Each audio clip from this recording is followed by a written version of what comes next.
Hello friends, कैसे हैं आप सब। आज का जो टॉपिक है वो बहुत ही इंटरेस्टिंग टॉपिक है और वो 50 साल से ऊपर की एज जो कि ओल्ड एज मान सकते हैं उनके अंदर बहुत ज़्यादा देखने को मिलता है। हमें पता नहीं रहता कि वो चीज़ हमारे अंदर इतनी ग्रो कर रही है और एक एक बहुत ही डेंजरस कंडीशन में वो चल जाती है। उसके बाद हमें पता चलता है, तो उसका नाम है बिनाइन प्रोस्टेट हाइपरट्रोफी। नॉर्मली जो प्रोस्टेट ग्लैंड होती है वो मेल्स के अंदर मिलती है।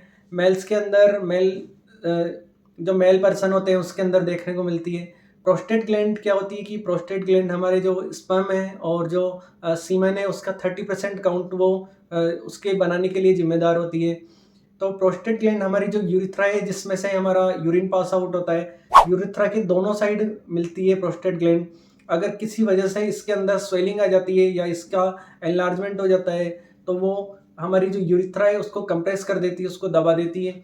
उसकी वजह से जो यूरिन का फ्लो है वो मेंटेन नहीं रह पाता या फिर ऑब्स्ट्रक्ट हो जाता है, बंद हो जाता है। तो उसी के जो साइन सिम्टम्स हैं उसको हम बिनाइन प्रोस्टेट हाइपरट्रॉफी में डिस्कस करते हैं। हाइपरट्रॉफी का मीन्स होता है कि दो टर्म्स होते हैं, एक हाइपरट्रॉफी, एक हाइपरप्लेजिया। हाइपरट्रॉफी का मतलब होता है कि किसी भी ऑर्गन या टिश्यू की साइज बड़ी हो जाना। अब वो किसी भी वजह से साइज बड़ी हो सकती है। और हाइपरट्रॉफी का हाइपरप्लेजिया का मतलब होता है कि जो उस पार्ट की जो सेल्स होती है उसके अंदर एनलार्जमेंट हो जाना, उसका बड़ा हो जाना। तो हाइपरट्रॉफी और हाइपरप्लेजिया में ये डिफरेंस होता है। हम इसके असेसमेंट डिस्कस करते हैं। फर्स्टली हम इसके रिस्क फैक्टर डिस्कस करते हैं। रिस्क फैक्टर्स में जो हम मान सकते हैं कि डायबिटीज मेलाइटस हो सकता है पेशेंट को, या family history, strong family history हो सकती है। एज फैक्टर जैसा कि मैंने आपको बताया 50 साल से ऊपर की एज। 50 साल से ऊपर की एज में ये क्यों होता है, क्योंकि जो प्रोस्टेट ग्लैंड है उसका वर्क 50 साल से पहले काफ़ी ज़्यादा रहता है और 50 साल के बाद वो ग्रेजुअली कम होने लग जाता है। 50 साल के बाद ग्रेजुअली कम होने की वजह से जो टेस्टोस्टेरोन लेवल है पेशेंट के अंदर वो हाई रहता है और उसकी वजह से एक एंजाइम सीक्रेट होता है, वो आपके बिनाइन प्रोस्टेट हाइपरट्रॉफी करवाता है। इसका एक और साइड इफेक्ट, इसका एक और रिस्क फैक्टर हो सकता है वो कि ओबेसिटी भी मान सकते हैं हम। ओबेज पेशेंट है, अगर मोटा पेशेंट है और अल्कोहल लेता है वो पेशेंट, या बैड फूड हैबिट्स है, सेडेंटरी लाइफ है, वो भी रिस्क फैक्टर हो सकते हैं आपकी बिनाइन प्रोस्टेट हाइपरट्रॉफी के। नेक्स्ट हम इसके असेसमेंट या साइन सिम्टम डिस्कस करते हैं। इसका जो अर्ली साइन सिम्टम है वो हमें देखने को मिलता है कि पेशेंट कंप्लेन करेगा कि diminish size and force of urinary outflow. जो आपकी एक फ्लो बनता है यूरिन करते टाइम, उसका जो एरिया है वो डिक्रीज हो जाएगा। जैसे कि मान सकते हैं आप काफ़ी फोर्सफुली आपको यूरिन करना पड़ता है। नॉर्मली आप इतना फोर्स नहीं लगाते यूरिन करने में, और जो यूरिनरी स्ट्रीम है वो आपकी अच्छी खासी रहती है, लेकिन इसके अंदर आपकी यूरिनरी स्ट्रीम डिक्रीज हो जाती है। जो यूरिन का फ्लो है वो डिक्रीज हो जाता है। आपको बहुत फोर्सफुली यूरिन पास आउट करना पड़ता है, आपके पेन होता है ब्लैडर में या यूरिथ्रा में। तो एक साइन सिम्टम ये हो सकता है जो इसका अर्ली साइन सिम्टम है।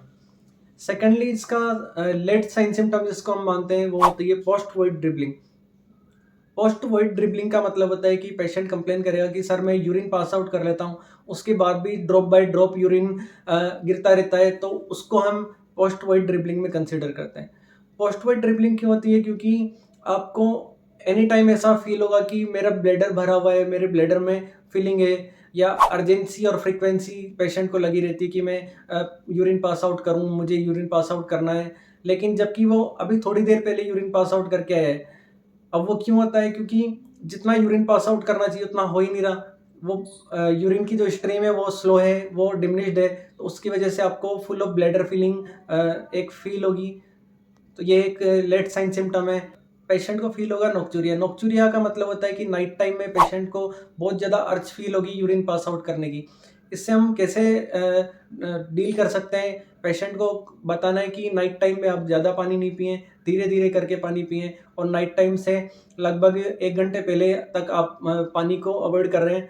उसकी वजह से आपको नोक्चूरिया की प्रॉब्लम, नाइट टाइम में ज़्यादा यूरिन पास आउट करने की प्रॉब्लम नहीं होगी। इसके अंदर अदर साइन सिम्टम हम देख सकते हैं कि जो कि एक एडवांस कंडीशन में देखने को मिलेंगे, वो होता है हेमेचूरिया। हेमेचूरिया का मतलब होता है कि आपके यूरिन में ब्लड आना चालू हो गया है, या यूटीआई हो गया, आपको यूरिनरी ट्रैक्ट इन्फेक्शन, जो कि एक बहुत डेंजरस कंडीशन में मान सकते हैं हम। मैनेजमेंट है वो हम ट्रीटमेंट क्या क्या कर सकते हैं, जो घर पे ट्रीटमेंट कर सकते हैं। पेशेंट को एक टाइम फिक्स कर लीजिए कि हमें 30 मिनट बाद, हर 30 मिनट बाद या हर 40 मिनट बाद यूरिन पास आउट करने जाना है। एक टाइम फिक्स कर लीजिए, उसका टाइम साइकिल बना लीजिए यूरिन पास आउट करने का। एक हम घर पर ये मैनेजमेंट कर सकते हैं और उसको एक साथ जो फ्लूइड है वो दिन में 2 से 3 लीटर नॉर्मली फ्लूइड देना है, लेकिन वो एक साथ फ्लूइड नहीं देना है, धीरे-धीरे करके आपको फ्लूइड देना है, पानी पिलाना है उसको। एक जो मेडिकेशंस हैं वो अवॉइड कर सकते हैं, वो कौन-सी मेडिकेशंस हैं? अगर आप यूरिनरी रिटेंशन की मेडिसिन ले रहे हैं जिसकी वजह से आपका यूरिन जो पास आउट नहीं हो उसको रिटेन कर ले बॉडी, तो वो आपको अवॉइड करनी है। जैसे कि एंटीकोलिनर्जिक मेडिसिन्स हो गई या एंटी हिस्टामिनिक मेडिसिन्स हो गई जिनको आप अवॉइड कर सकते हैं। के लिए बहुत ही बेनिफिशियल सर्जरी है बिनाइन प्रोस्टेट हाइपरट्रॉफी के लिए। उसका नाम है TURP, जैसा कि आप देख सकते हैं TURP प्रोसीजर। TURP का मतलब होता है transurethral resection of prostate. Body के अंदर एक स्टेंट डाला जाता है यूरिथ्रा के थ्रू, इसलिए इसको ट्रांसयूरेथ्रल रिसेक्शन ऑफ प्रोस्टेट बोलते हैं। आप इस वीडियो को ज़्यादा से ज़्यादा शेयर करें, लाइक करें और नेक्स्ट टॉपिक आपको जो पढ़ना है, जो समझना है वो आप प्लीज़ कमेंट में जाकर बताएं। Thank you very much.